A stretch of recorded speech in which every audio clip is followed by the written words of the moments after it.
Desana on the 9th of August, 1979. No matter how high and how advanced the knowledge of the world may be, it will still not be able to eliminate the dukkha and hardship of the world, because this knowledge is the mundane knowledge, and not the knowledge of Dhamma. Dhamma always imparts peace and coolness. The world that is without Dhamma will always be afflicted with trouble. No matter how much one may have studied or learned this mundane knowledge, one will not be able to overcome or get rid of the dukkha inside one's heart. For this is not the knowledge that can extinguish dukkha. The knowledge that can extinguish dukkha is the knowledge of Dhamma. This knowledge of Dhamma that is taught by any of the Buddhas is solely for the putting out or extinguishing of dukkha. One who takes up the learning and practice of Dhamma will definitely come across the result of Dhamma. For this reason, although the world and Dhamma exist together, they are not one and the same thing. It is the same way with male and female, or men and women, who are mixed and living together in the same place. No matter how many of them there may be, one can always tell them apart. By merely looking, one will be able to tell that they are different from one another, that they are men and women. And it is the same way with the world and Dhamma. Although they might be blended and mixed in together, one can tell the characteristics of Dhamma, and one can also tell the characteristics of the world. One will be able to tell and discern this very clearly if one is someone who has learned Dhamma. But it is not possible for one who has not taken up the learning of Dhamma to know this. How could one know if one hasn't learned it? One can then only know about the world, and one will think that the world is the best and most supreme thing. One thinks that the ways of the world can make people perfect and worthy. And for one who has honor and dignity, high rank, power and influence, one thinks that that person is very noble or exceptional, although inside the heart of that person there is nothing noble or exceptional at all, except just fire that is burning hot. No matter how much one might declare how high and noble one might be, if it is not in the way of Dhamma, then one will never be able to find any happiness from this declaration. Don't have the understanding that one can find happiness in this world from solely studying the mundane or worldly knowledge. In whichever time and place, and in whatever class or society of people this Dhamma is found, this Dhamma will always be able to impart happiness to those people and societies in which it is found, corresponding to the intensity and amount of Dhamma that has been established in them. Therefore, Dhamma is extremely vital to the world. In every form of work or undertaking, there should always be Dhamma, because every form of work has the purpose of imparting benefit to the one who performs it. When one does work for oneself, then one expects this work to impart benefit to oneself. If the work is for the family, then this work is expected to produce results for the family. The work for the society or the country is likewise for the purpose of the benefit of society at large or the country. In all this work, if there is no Dhamma, then instead of producing the result of happiness, there just turns out to be trouble and afflictions. The reason why the world cannot have any happiness is because it doesn't have any Dhamma. Now looking in towards ourselves, at any moment when the Citta begins to think in the way of the world of samsara, of confusion and trouble, then this trouble and affliction will be reflected back into the heart and consume and scorch the heart. The intensity of affliction depends on how much one puts in one's thoughts about these things, and this is what is used as the measurement of our dukkha and hardship. On the day that the Citta is calm and peaceful, that is a day that the Citta does not get involved with the world of samsara, which is just the story of dukkha. On that day, the Citta will be at ease. When one's Citta has gradually experienced the samatha Dhamma, although only of the beginning stage, one will begin to see the calm and peacefulness of the heart. Samatha means calm. And why is it called calm? This is because all the confusion and restlessness is found inside the heart. But when the heart has received the remedy of Dhamma, that emerges from our exertion and practice of Dhamma, then the result of calm will appear. This consequently brings up the happiness of the heart. One is then not troubled.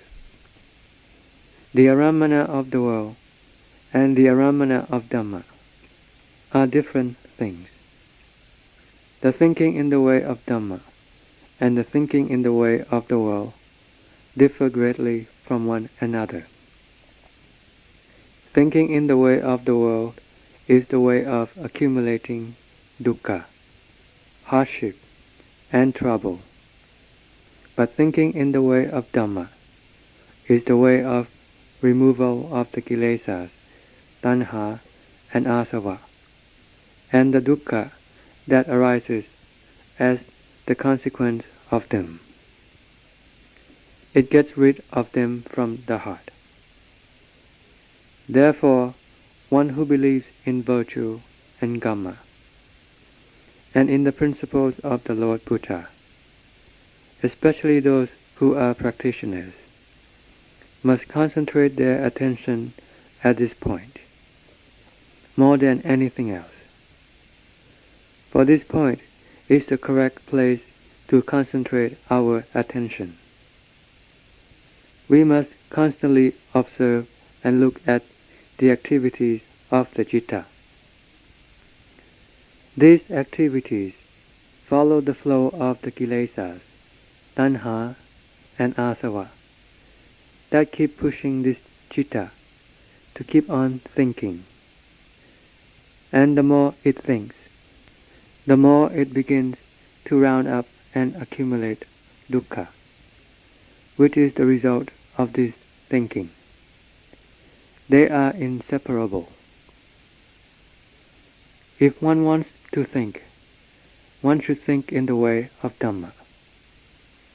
One should always resist one's thinking in all of one's postures. One must always contend, struggle with, and eradicate them. And this is what is meant by diligent effort and exertion. No matter how hard and strenuous or easy it might be, this is our work. And why do we say that our work is like this? This is because the Lord Buddha taught us this way as the way of overcoming the kilesas. And this was the way that he taught before us. All of the Savakas also listened to the same instructions and practiced in the same way. They all had to endure dukkha and hardship. For this is the way it is for one who goes into battle. One has to experience dukkha, and before one can vanquish the kilesas, one has to endure quite a lot of that dukkha. It is similar to the boxers who have to fight in the ring. Although the winner might have won the match, we should not think that he did not have to go through quite a lot of dukkha, pain, and affliction from his opponent. But that kind of victory is victory in the way of the world. We only talk about this as a point of comparison. For this kind of victory is the kind which one can never come to an end of.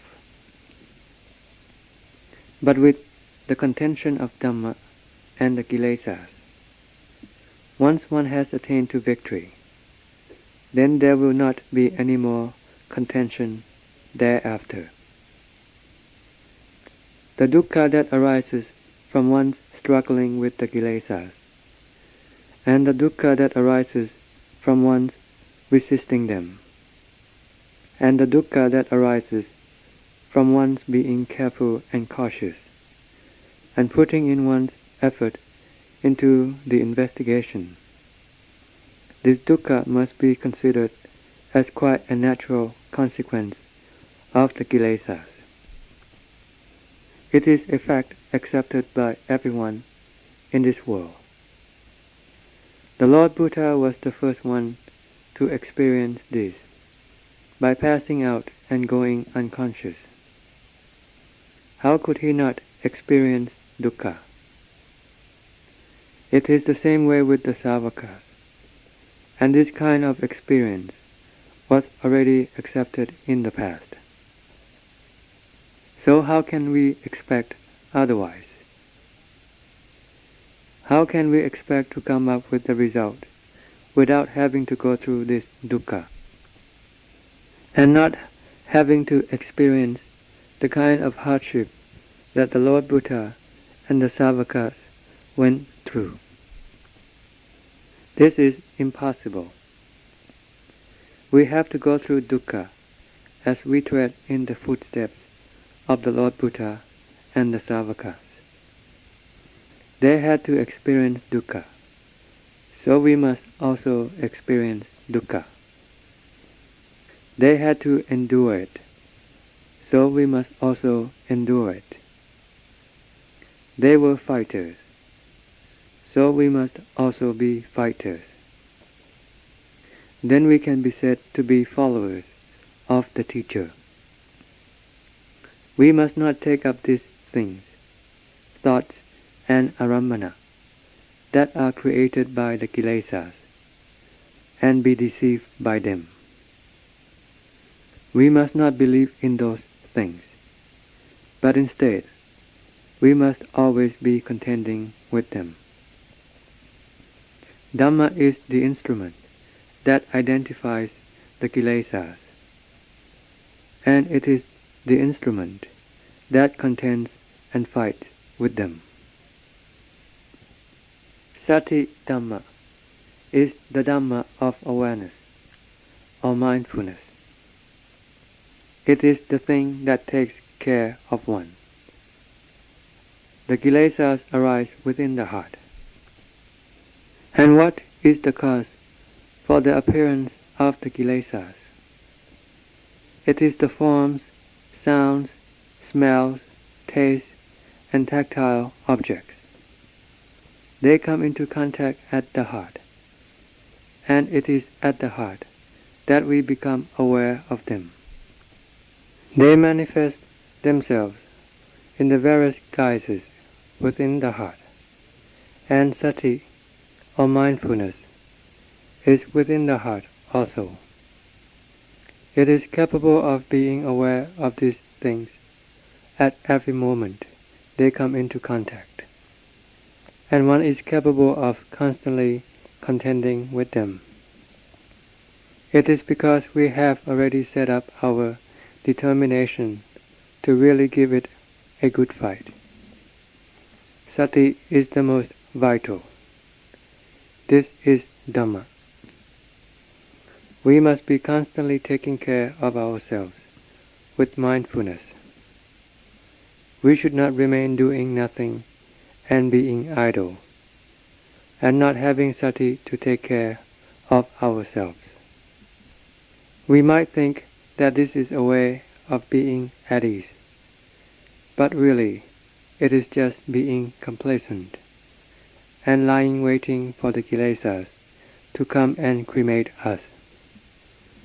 This is not a good thing. The good thing must be when we are constantly struggling and opposing the kilesas. This is our work. It is a necessity for us, and this is our duty. This is because our intention or aim is likewise. That is the reason why we took up the robe. We have all experienced the life in the world before we took up the robe, and we know what it is like. We know the taste of the worldly life, and we know that it is mixed with poisons. There isn't a single taste of worldly life in which we can be confident or in which we can put our trust. But with the taste of Dhamma, it is of a nature in which we can wholeheartedly put our trust. We are now putting our trust in and dependence on Dhamma. The four living requisites, food, clothing, shelter, and medicines, have all been well provided by the lay people. They have been willingly offered by the laity out of their sattha and respect. We therefore have no concern or worry for these things, because they are well provided. So we don't have to be disturbed and lose time in putting forth our diligent effort into the practice. We only have this one work to do, and that is the work of eradicating the kilesas, using the various means and techniques that can be devised by our own wisdom and ability. That is all that there is to our work. All the other works are not important or necessary for a samana, one who has gone forth, and who takes up the path of the Lord Buddha. We should not think that all the other work in the world is anything spectacular or worthwhile enough to warrant getting ourselves involved with it, becoming deluded in it, and being totally obsessed by it. However advanced each development might be, it is merely a development in the way of the world. Everything has already gone in the way of the world. But the important thing is to build and develop the heart. This is the most important thing. one will then be able to arrive at contentment. Even though one lives in a small hut with the roof leaking, one will find it quite comfortable and free from concern. And when one goes away, one has no worry about it. We are not going after fame or honor the way the world seeks after these things. This is just the way of the world, and no matter how much it might be in fashion, it is merely a fashion. There is no true essence in them.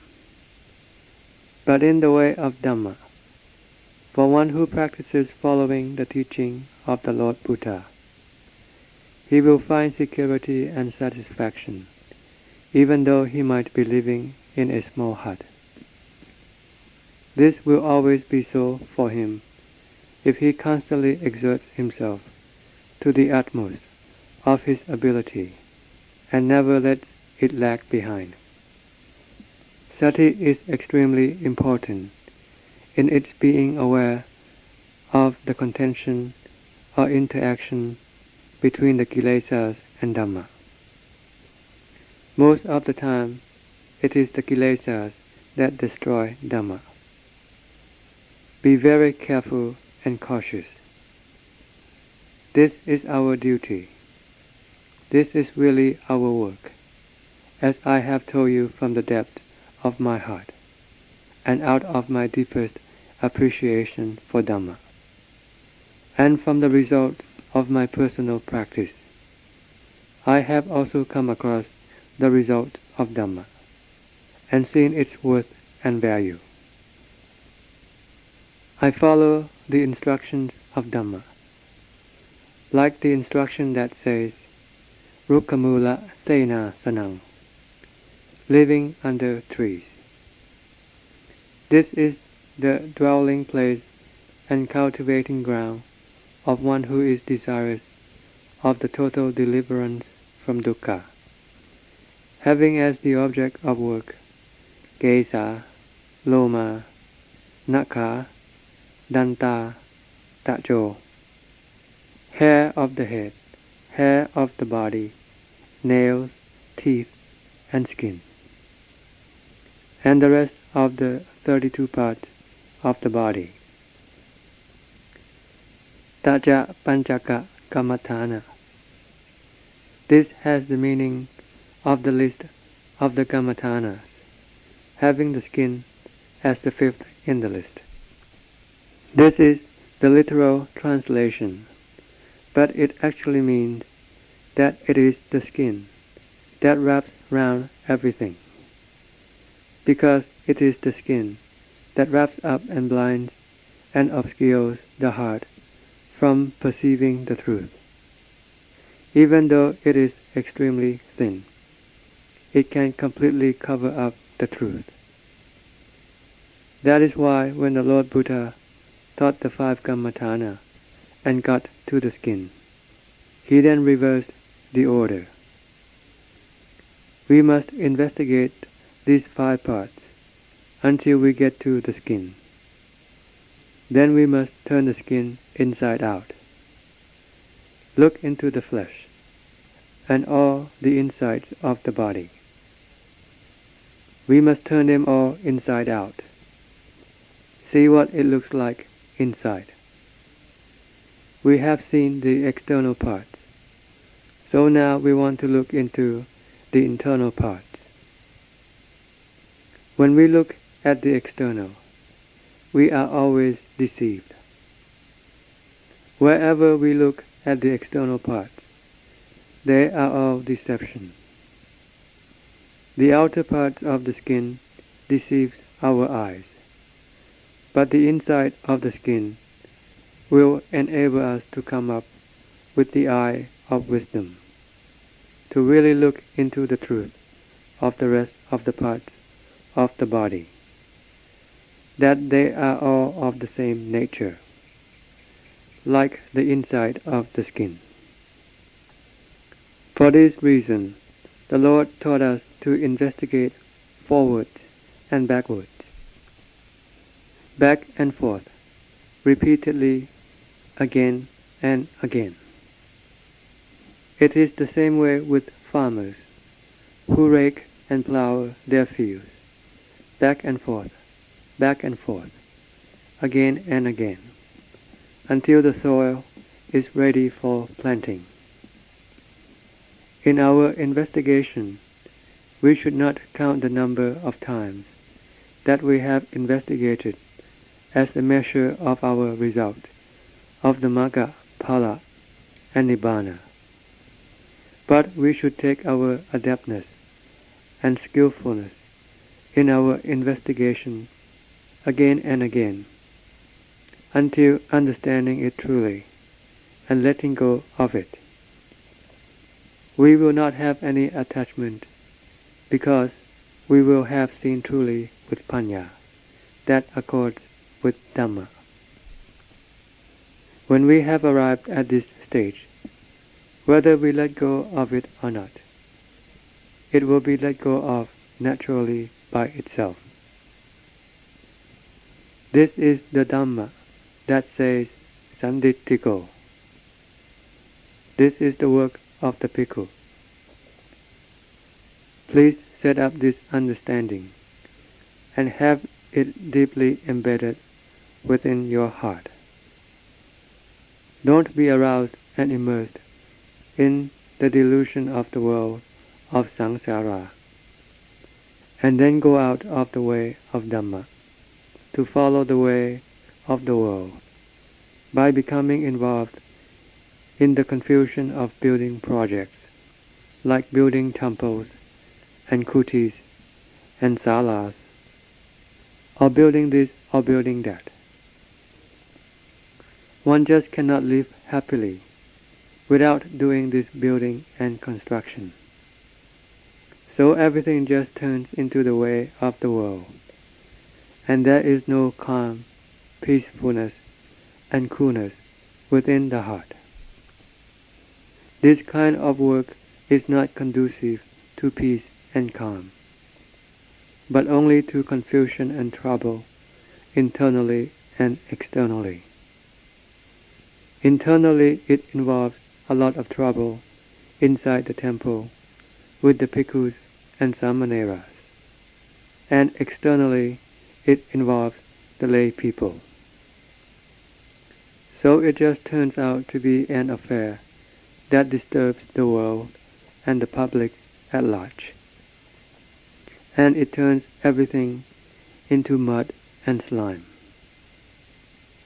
Furthermore, the relationship between the laity and the bhikkhus, who are punya ketang lokasa, the highest field of merit for the world, becomes antagonistic and opposing to one another.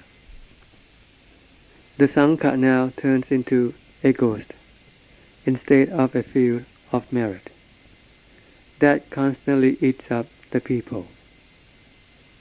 So how can this be the way that leads to peace and tranquility? Think about it.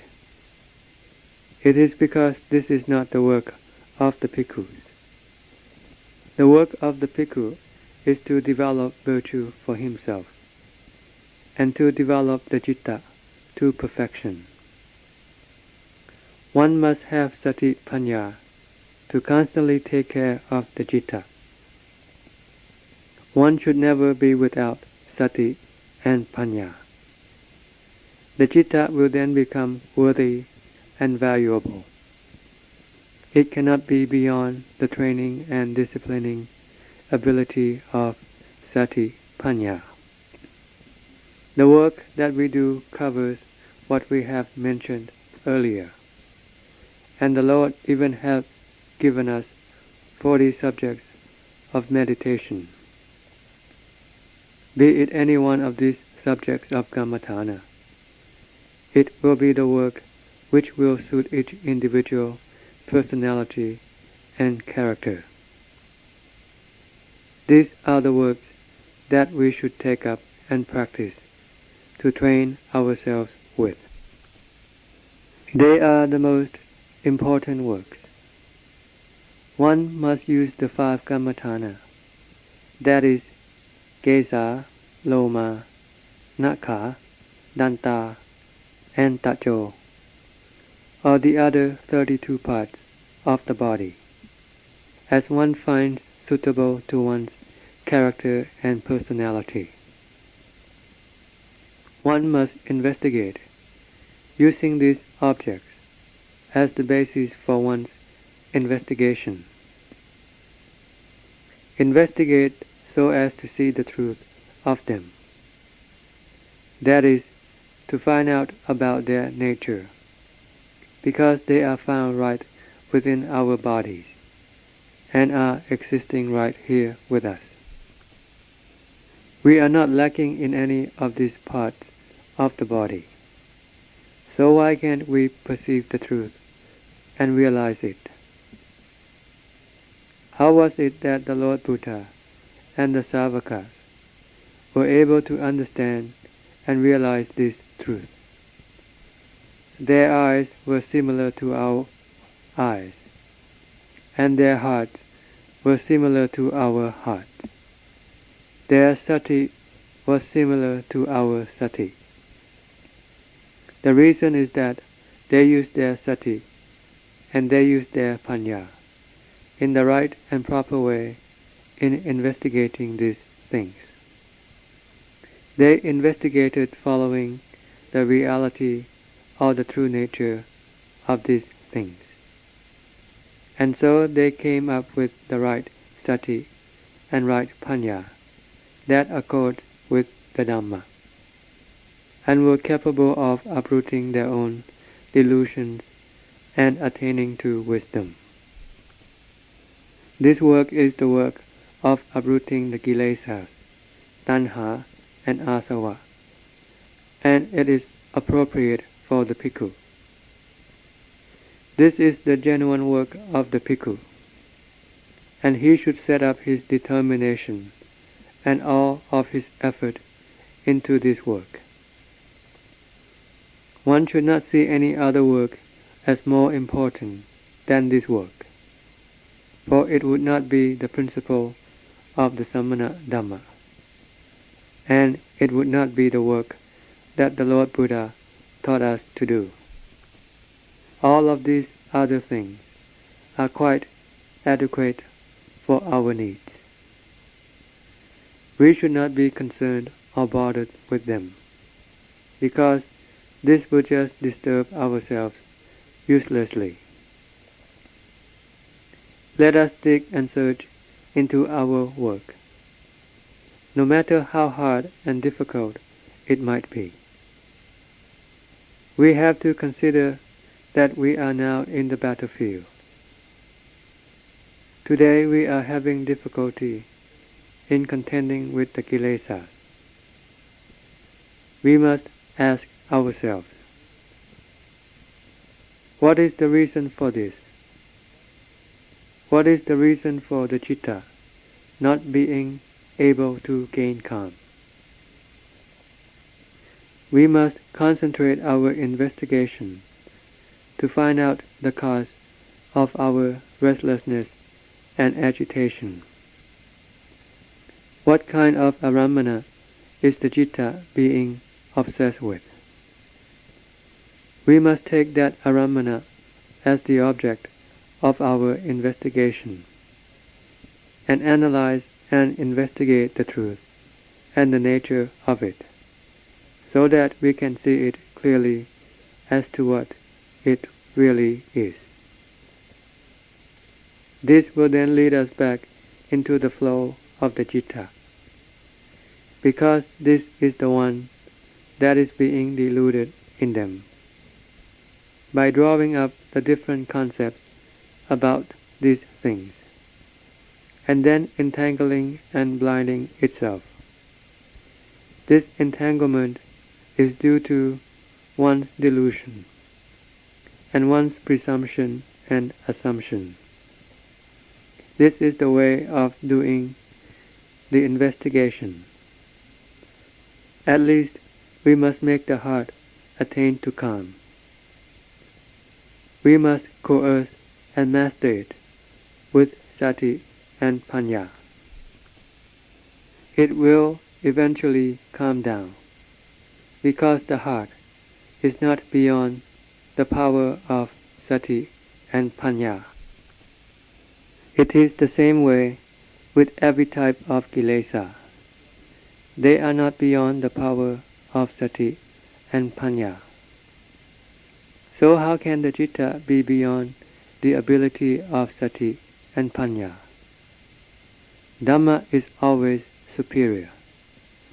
It is the instrument for training and disciplining, and it is also the instrument for eradication of every type of kilesa.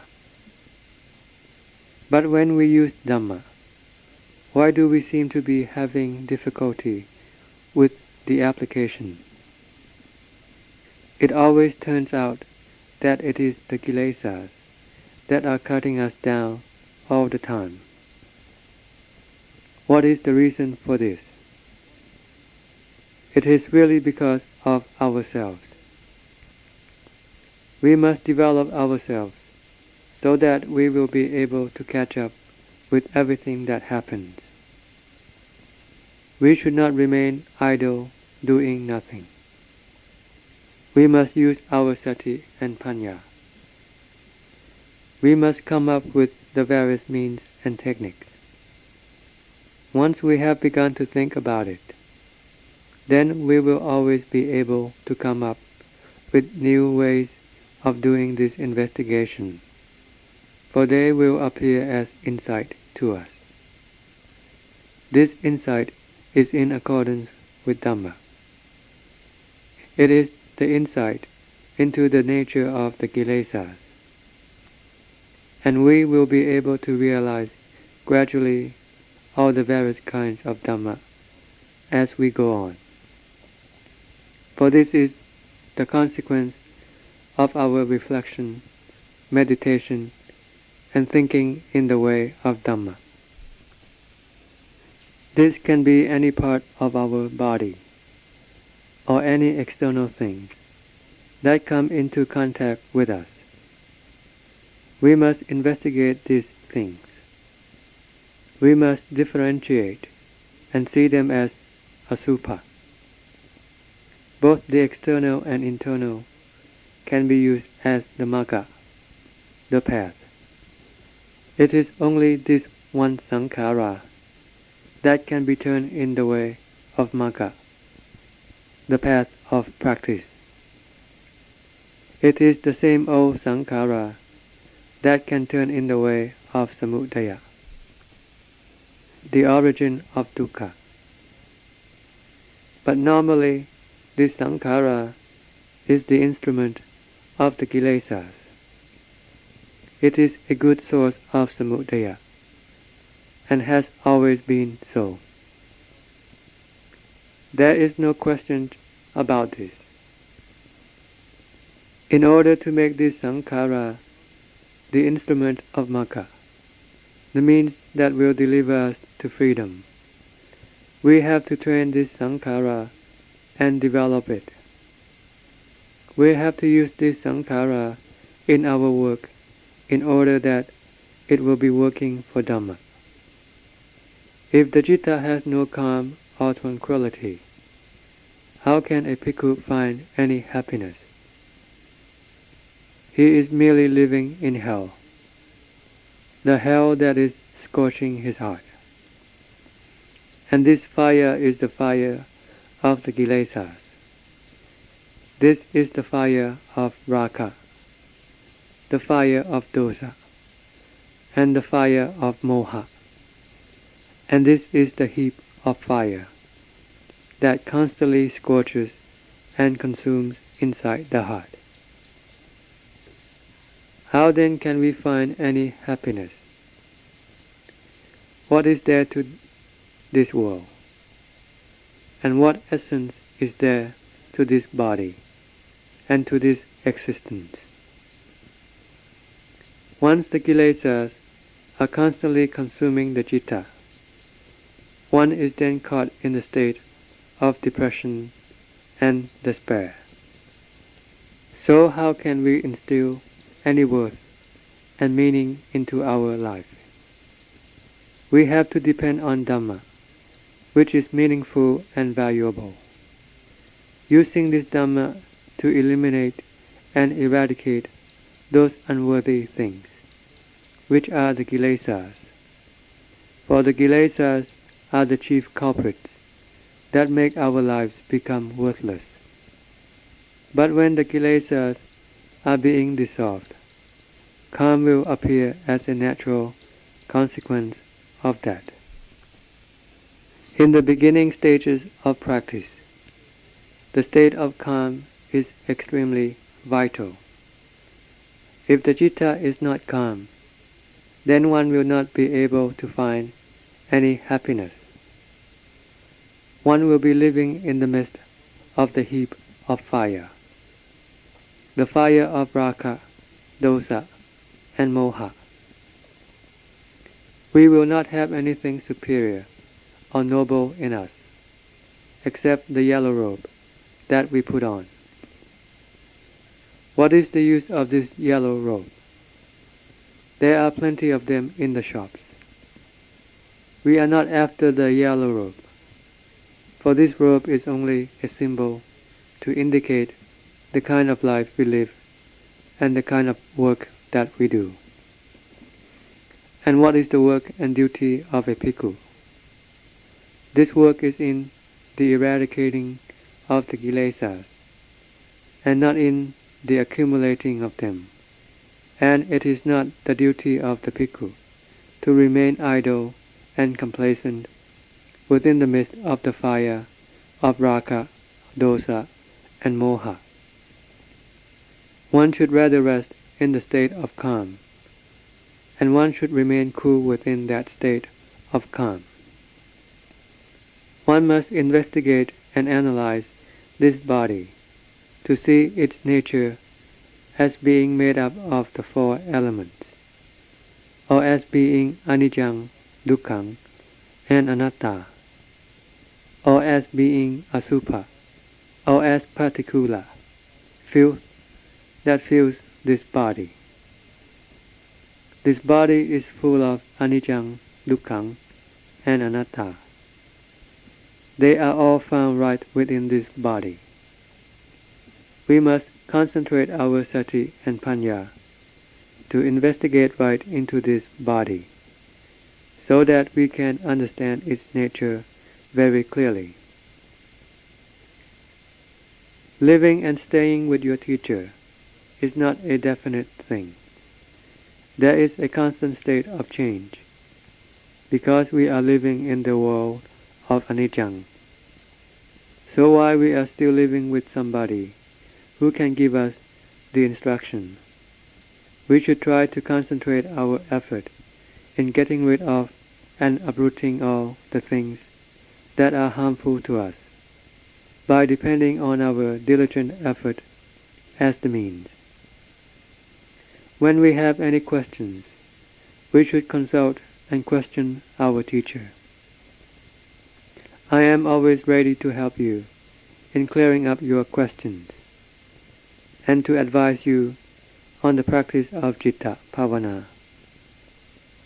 It is not that after I have instructed you, I then don't pay any attention to you, for I am always waiting to hear from you, waiting to hear about the result that you may have come across in your practice. When the time or occasion is right to give you advice, I am always ready to give you such advice. You have to get to see and experience the results of your practice. Once the citta has come across them, then it is unavoidable that there will be questions. This is especially so when one gets into the level of panya, for then one will have come across the source of perplexities and questions. Some of these questions or problems you will be able to solve by yourself, but with some others you will have to depend on your teacher's assistance steadily as you progress along. For this reason, the Lord gave us the name Savaka, which means one who listens. We have to listen. We have to hear the instruction in order for us to understand the way of practice. The only one who is we are also Savakas, those who listen. So we must listen to the instructions. And when we hear them, we have to have them truly and deeply embedded within our hearts. We must not just merely listen, for this is like throwing water on a dog. No matter how much water we might splash on the dog, it will shrug it all off, and no water will be left on it at all. It is the same way with the Dhamma that is being splashed into our hearts. We can shrug it all off, as it is within the power of the kilesas to do so. So the Dhamma doesn't have the chance to get into our hearts. When we listen blindly with uncertainty. When we listen, we never seem to be able to take up the basis of Dhamma and the principle of truth and reason. We cannot come up with the result from this listening, so that we can use our ability of sati and panya to emancipate ourselves. This is not the way to do it, for this is not the basis for a practitioner to take up, if he is desirous of the state of freedom from dukkha. He is only comparable to pork, which is ever ready to go on the chopping board. This is not the way of Dhamma. I have great concern for you, and that is why I constantly give you these instructions. I don't see anything in this temple of any worth, other than the bhikkhus who are living with me. I think of their benefit, and that they can develop themselves to perfection, and then help the world propagate the teaching, which is something that will happen naturally, and is something inseparable. But at the present time, one should only be concerned with developing and training oneself, so that one will be able to establish the basis of Dhamma inside oneself, and be certain in oneself. The benefits for others will follow, just like when the Lord Buddha concentrated his effort in cultivating and developing himself. He paid no attention to anybody else, but concentrated all of his effort in developing himself until he had attained to and realized the Dhamma, and had totally arrived at the land free of dukkha. He then took up the duty of the Sasada, the great teacher, propagating the teaching of Dhamma out of his metta, his benevolence and loving kindness, until the time of his final passing away. Furthermore, he passed on his teaching right on down to the present day. The benefits for oneself and the benefits for others are therefore interrelated, and it was the same way with all of the Savakas. They followed the same example of the Lord Buddha to the utmost of their ability. They did benefits for others as far as their personal endowment and vasana would allow. In teaching other people, when one doesn't have anything that one knows or understands about the truth, then what will one take up to teach other people with, in order to instill truth and understanding in these people? It is not possible to do this if one has not first realized the truth oneself. One would not be able to teach the truth to other people. One could only teach with uncertainty and blindly. And if this is the way one does it, how then can one expect other people to understand the truth? The people who listen can only listen blindly with uncertainty, and in the end, both parties gain no benefit from this.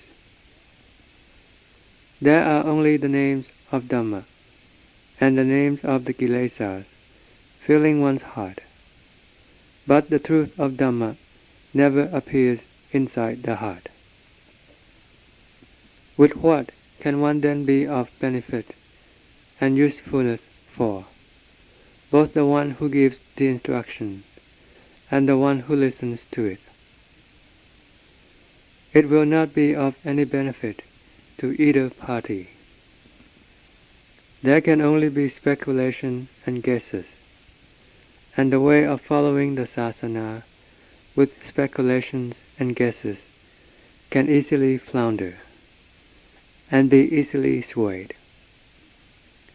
This is very different and a great contrast to one who has practiced and who has realized the truth within himself. For he will be the one who is not shaken or swayed, and when he teaches the truth and the principle of reason, without having any qualms, because he teaches what he has already experienced and realized within his heart. So how can he have any diffidence or doubt? How can he be groping or uncertain, when the truth is clearly manifested within himself? He can only fully exhibit the truth that he knows within his heart. The one who listens can listen fully to the utmost of his ability, and that was the way during the time of the Lord Buddha that the teaching was propagated.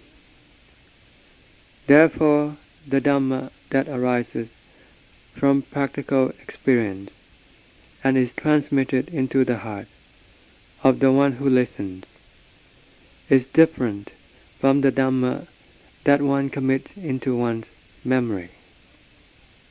All there are just the names of the kilesas within the heart. But that particular heart cannot get rid of or diminish the kilesas inside itself. This is useless. Let's get to see the truth. The truth and what is committed to memory are two different worlds. For instance, when we memorize the names of the kilesas, tanha and asava, and the names of the Magga, Phala, and Nibbana, these are all just memory. But when one practices and attains to the result, the truth, then this is very different from what one has committed to memory.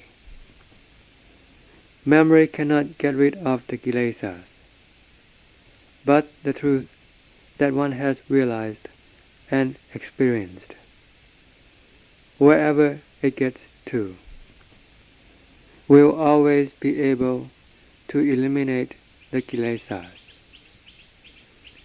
When one has totally and circumspectively realized the truth, then all the kilesas will be eliminated. This is the truth, seeing clearly by oneself, and knowing clearly by oneself. This is what truth is. It is not speculation or guessing. Be serious and earnest. The Dhamma of the Lord Buddha can be clearly realized within the heart of each practitioner. Don't relent in your exertion, but concentrate your effort in your practice. If there is dukkha, we must endure it. Everyone has to experience this dukkha, because we are not dead people. The dukkha that we experience is the dukkha that arises from our contention with the kilesas, and it is not the dukkha that goes towards our destruction, which would make us discouraged and weak. This dukkha is for victory. It is the dukkha that will eliminate the much more severe dukkha that will arise if we do not overcome the kilesas. It is the dukkha for the total eradication of all the dukkha within our hearts. So how can we see this kind of dukkha as something unbearable, such that we are discouraged and defeated? When it is the time for us to shoulder the dukkha that is being created by the kilesas, that we have not yet got rid of, how do we manage to carry the burden of that dukkha and endure that? We have to think and consider based on reason. We are the practitioners. Sati Panya cannot be made into food. It can only be used for correcting the kilesas, tanha and asava. Then this will be in accordance with the principle of Dhamma that the Lord Buddha taught to us in every respect. In listening to a Desana or instruction of one who has realized the truth from his practice in the field of practice, this is considered to take the first priority. For one who is in the stage of developing calm, the citta will get to calm very easily while listening to the Desana, even when one has never had any calm before. It will happen because one's awareness is in contact with the sound of the flow of Dhamma consistently. So the citta cannot think about any other thing.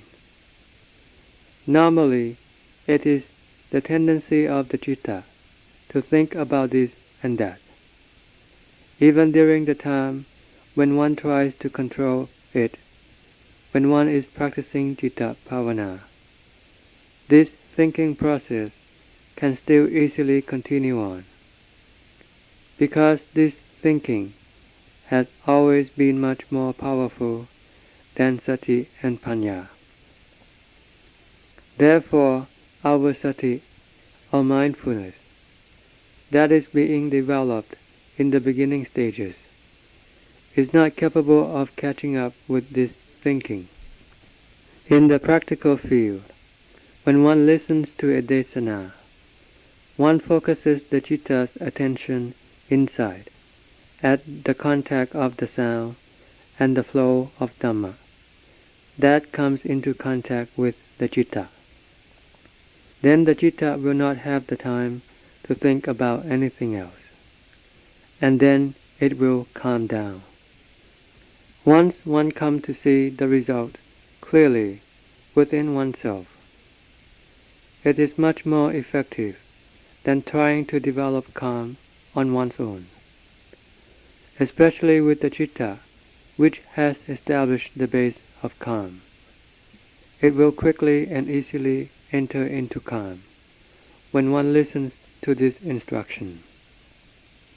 Sometimes, when one has entered into this state of calm, one will even let go of the sound, and just remain in the state of calm by oneself. This is when one can establish or remain in the state of calm by oneself, without having to depend on any other thing, as the means of keeping the citta within that state. This can happen. Here we are speaking about the level of calm. But when one has entered into the level of panya, when one listens to a discourse, the citta doesn't remain in the state of calm, but will follow the instruction.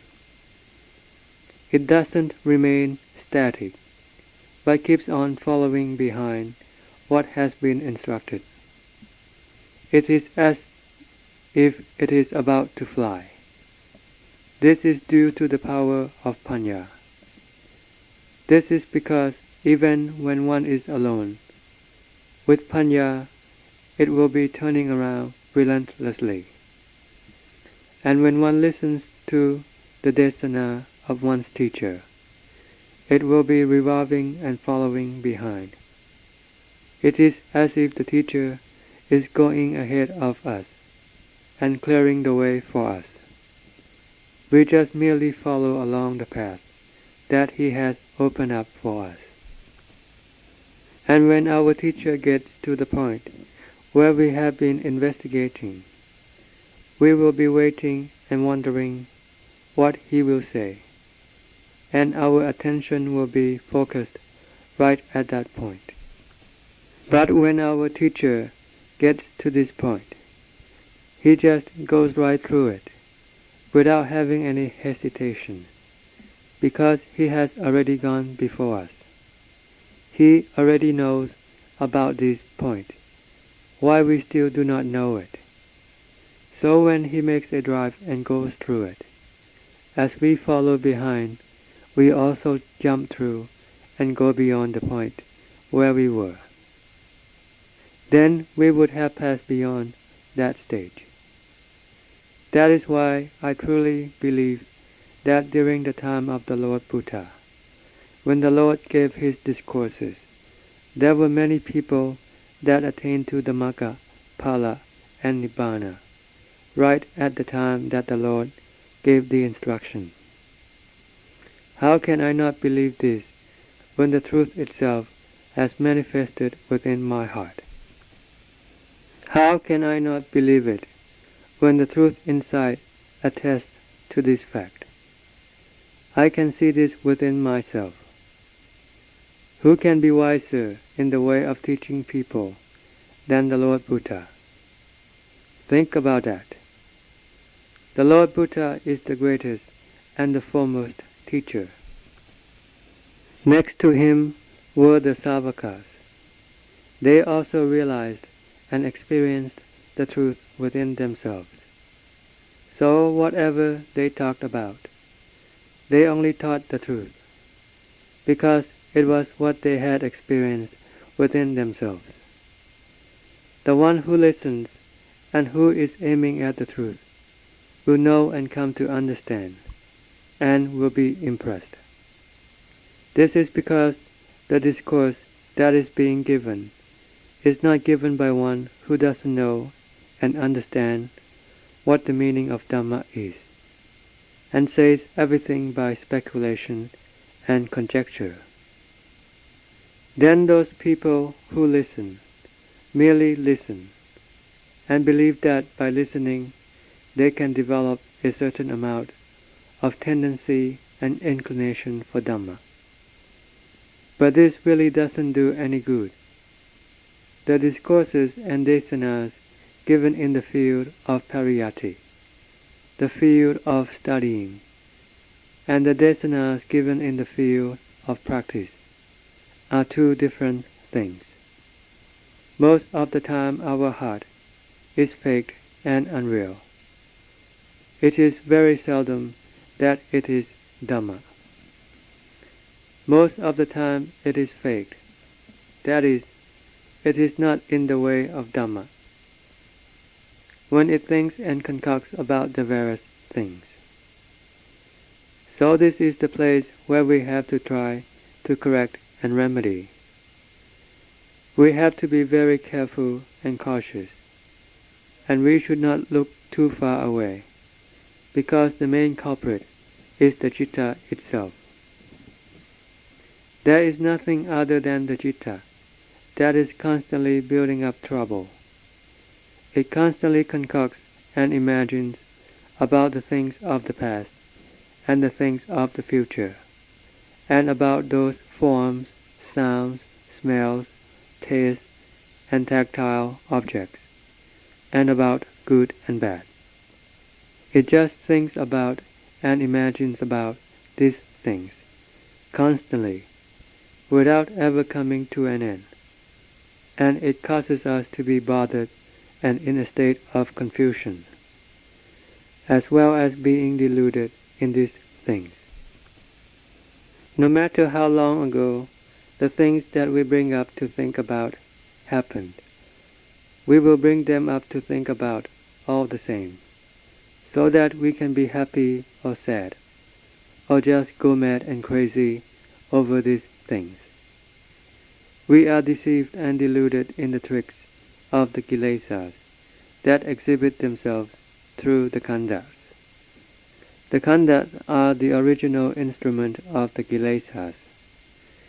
We have to try to make the Khandhas the instrument of Dhamma. We must really try to do this, and do it until the kilesas are totally annihilated and eliminated from the heart. Then these 5 Khandhas, or functions, will become solely the instrument of Dhamma. But even then, they will still wriggle and wriggle, because they cannot remain still. This is especially so with Sankhara and Sanna. The nature of Sanna is much more subtle than the nature of Sankhara. The Sanna is very subtle, because it flows out so subtly, like ink that flows out over absorbent paper. Sankhara has to stir up before it concocts, but Sanna just slowly flows or permeates out and forms a picture before Sankhara can take up this picture or image, and then create and concoct up more concepts and stories and theories about these pictures. Sanna is extremely subtle, even when there is no influence that can cause it to get out of hand. It still has to wriggle because it cannot remain still, with the only exception that one can restrain it from time to time, occasionally. This Khandha must concoct, and it is not influenced by the kilesas. It is just natural for it to concoct, in the way of creating presumptions and assumptions. It just does it naturally by itself. But even if it concocts, and presumes and assumes, there is nobody to take hold of it, or claim ownership of it. So it just goes on its own way, doing its own thing. It just arises and ceases, rises and ceases, wriggling and wriggling. But if there are the kilesas there to take possession of it, then things will really get out of hand. When there is nothing to influence it, then it just goes on its own way until the time for the discontinuity and dissolution of the Khandhas. Then it comes to total cessation. This Khandha, in the free state, when it is not being possessed by anything, just continues on functioning like a lizard's tail that has been cut off the body. It still goes on wriggling and wriggling. It is as if this cut-off tail is still alive, although in truth there is no life in it. And it is the same way with the Khandha. It still goes on because the citta still possesses it, although the citta is not attached or deluded by it. The Khandhas still go on functioning as normal. For instance, when one hears a sound, one will be aware of it. The organ that contacts the sound and the vijnana that is associated with it still function. But as soon as one hears the sound, it also disappears, so long as there is no one to act as the possessor to take hold of and become attached to it. It just arises and ceases, appears and disappears. And when it is time to restrain the khandha, that is, to put it to rest, then everything becomes still and quiet. All the khandhas cease to function for a while, and then all that is left is just the knowingness. And when the knowingness is the only thing that remains, then it seems that this knowingness has totally embraced the entire universe. This knowingness appears as if it is like a sound that pervades over the entire universe. This is if we are comparing it with sound. This is due to its profundity, magnificence, and majesty. It is comparable to a resounding that pervades the entire universe. This knowingness has no influences to penetrate or get into it, and it is in its own natural state. This kind of knowingness is not the kind of knowingness in which we can fabricate or create it up out of our imagination. Truly, this knowingness is the most subtle of all things, and it cannot really be compared with anything. Even though one might know what it is like, one will just not be able to describe it. One only knows this knowingness, pervading and embracing the entire universe, due to its profundity and grandeur. It is as if this world and the universe are not here. All there is just the knowingness, striking and imposing. One cannot pinpoint where this knowingness is, but neither is one interested in trying to pinpoint it or take hold of it. What for? As long as one knows that there is no point where this knowingness can be found or traced, then one just accepts that fact. It doesn't have any characteristics of its own that one can point at or grab at. All there is just this knowingness that cannot be denied, and this knowingness is in its natural state. That is, it does not hanker for anything. It is not hungry, or nothing is either too much or too little. It is just right. It is as if this knowingness embraces the entire universe. During this time, it appears as if the universe is not there. All there is just this magnificent and imposing knowingness that appears to embrace the whole universe. It is really hard to describe it, and very difficult indeed for one to listen to it. It is correct if one says that this knowingness embraces the entire universe. Or one can say that there is just this knowingness without the universe. That is, that the whole world and the universe is just not there. This is because this knowingness does not become involved with the world. It doesn't take dependence on or have any concern with the world. It is just a natural state of knowingness, exhibiting itself. So it seems that all there is just this state of knowingness, and that the entire world and the physical universe is not there. This is because this one doesn't become involved with the rest. But when one comes out of that state, then all the concepts come into play. But all of them that come into contact with the citta just arise and cease, arise and cease.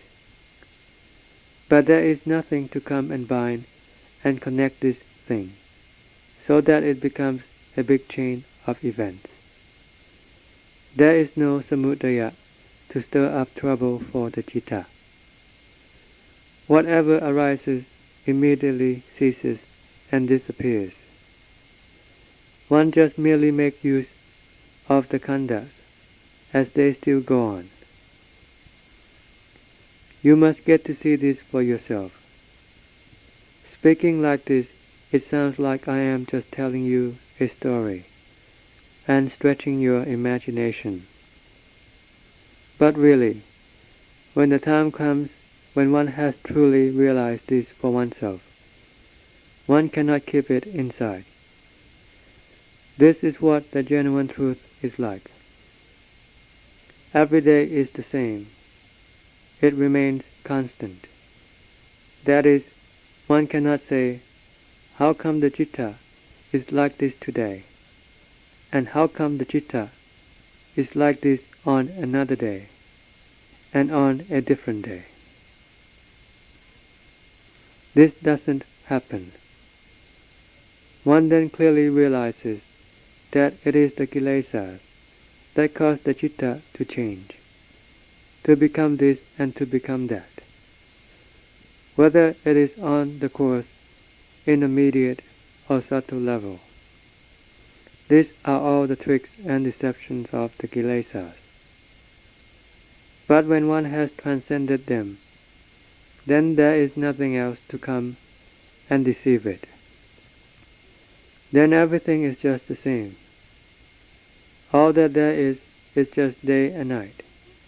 But as far as the years, months, and days are concerned, these are all just conventional setups.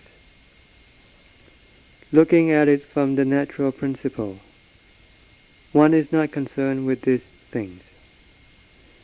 The citta has no concerns for days, months, or years. And what one can see with one's eyes is that there is just brightness and darkness. That is, there is just day and night. They just go on taking turns to appear. And that is all there is. What is there to be deluded about? The earth that we walk on, wherever we go, it is just the earth. What is there to be deluded about? And the water, we have plenty of it in our stomachs. What is there to be deluded about? Both the air and fire, we can feel and see them, and why be deluded in them? We can see the air because we are breathing it in and out, in and out. What is there to be deluded about? Why be deluded in the concept of I and mine, people and animals? Why build up these concepts and go against Dhamma? To go against Dhamma is like walking on thorns. We must see in accordance with Dhamma. If there are just the elements, we should see them as just the elements, and see them clearly inside our hearts. Let's see according to the truth that the Lord taught us, and then all the problems will be solved. Be really earnest and serious. You must conquer the kilesas, because they are harmful to the citta. Our concoctions and imaginations are harmful because they are being influenced by the kilesas. They are led by the kilesas. It is the same way with our presumption and assumption. But when there are no kilesas, then you can think any way you want to. It doesn't matter. You can then control it and restrain it. You can use it and you can put it to work. When you want to restrain it, you can do so. The Khandhas are like the tools that you just put away after you have used them in the proper place. And when you want to use them again, you just take them out and use them. It is the same way with the 5 Khandhas. When you want to take a rest and go to sleep, then you just shut them off. Or when you want to enter into Samadhi Bhavana, you also restrain them and put them to rest. You put to rest all your imagination and your thinking, and all the confusion that arises from this, and all that is left is just the knowingness, and there one can rest quite happily and at ease. And that is all there is to it. When the time comes for them to dissolve and break apart, one already knows that. One has thoroughly investigated them already, and there is no reason to get excited about it. This is because one has investigated and realized, and one understands according to the truth. Death is just the disintegration of the 4 elements of the body, and this is the truth which one has already investigated. So how can one get excited? One doesn't want to die. One still wants to live. Both the aversion for death and the inclination to life are one and the same thing. Why go on living when it is the time to pass away? Why try to resist it? This makes me think back to the Lord Buddha, our wise and great teacher. It was the time when the Venerable Sariputta came to bid farewell to the Lord Buddha as he was about to pass away. Had the Lord Buddha requested the Venerable Sariputta not to immediately pass away, that is, if he could remain alive a little bit longer, so as to help him propagate the teaching and do benefit for the world for a little bit longer, then this would have been encouraging the Uddhacca existence.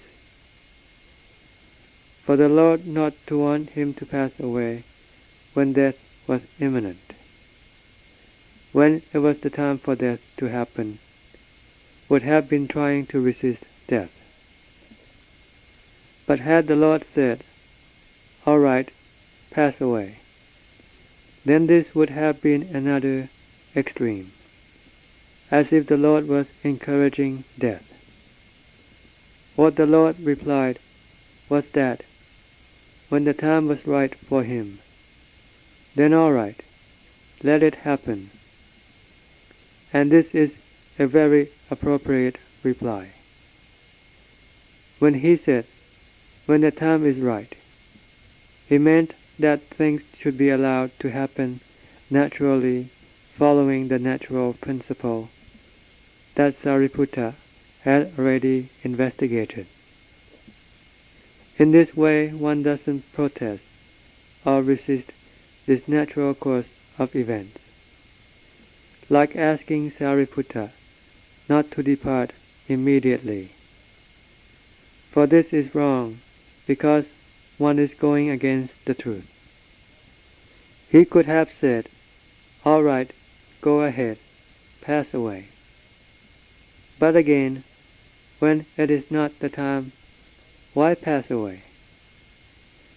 That is why the Lord said, when the time is right for you, when it is time to go, go. When it is time to stay, stay. But before you depart from this place, you should first present a Dhamma discourse to all of your brothers. The Lord said this to the Venerable Sariputta, and the Venerable Sariputta immediately understood that the Lord had implicitly given him the permission to perform at his best in giving a discourse, and whatever supernatural power he had could be exhibited at that time. So the Venerable Sariputta then performed at his best, both his ability in teaching Dhamma and his supernatural powers. He then bade farewell to the Lord Buddha. The Lord Buddha then gave his permission to any bhikkhus who would like to accompany him to the place of his passing away. And there were about 500 bhikkhus and samaneras who accompanied him to the place of his passing away, which was the room in which he was born. The point here is that when the Venerable Sariputta came to say goodbye to the Lord Buddha, as he was about to pass away, the Lord did not protest or request that he remain longer alive. He did not ask him to wait and stay a little bit longer, for this would have been encouraging the Uddhacca existence, and would be contradictory to the truth. But if the Lord has said, "All right, go ahead and do it," then that would have been on another extreme, and would be contradictory to the truth as well. That is why the Lord told him that it should be according to the time when it was right, suitable, and natural for the Khandhas to break apart, and at the time when it was appropriate or suitable or right for him. It was the same way with the Venerable Mogallana when he came to say goodbye to the Lord Buddha, which was 7 days after the Venerable Sariputta, if my memory doesn't fail me. The Lord Buddha gave the Venerable Mogallana the same reply, and the same permission for him to perform and exhibit to the best of his ability, in his ability of giving a Dhamma discourse and his supernatural powers. The Venerable Mogallana was extremely wise and discerning, and he understood that the Lord had tacitly and implicitly given him the permission to perform at his best. So he performed both his ability to give the discourse and exhibit his supernatural powers. He gave the discourse and then levitated into the heavens, back and forth. As he came down, he gave further instructions, and then he levitated back into heaven again, and came back down.